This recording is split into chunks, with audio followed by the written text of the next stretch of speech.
Friends, ಇವತ್ತು ನಮ್ಮಮ್ಮ ಪಾವ್ ಬಜ್ಜಿ ಮಾಡಿದ್ದಾರೆ.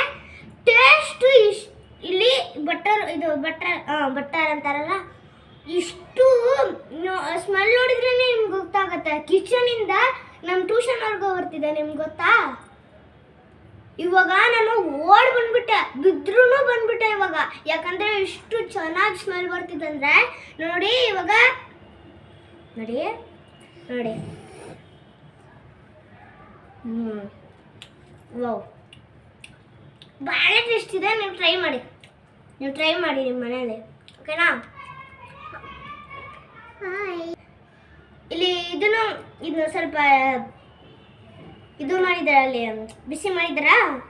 ಇದು ಎಷ್ಟು ಸಾಫ್ಟ್ ಆಗಿದೆ ಅಂದರೆ ಇವಾಗ ಇದನ್ನ ಎದ್ದು ಎಲ್ಲ ತಿನ್ಬಿಡ್ಬೇಕು ಅನ್ಸುತ್ತೆ, ಅಷ್ಟು ಟೇಸ್ಟ್ ಇದೆ. ನಿಮಗೆ ದಯವಿಟ್ಟು ನೀವು ಟ್ರೈ ಮಾಡಬೇಕು ಮನೆಯಲ್ಲಿ.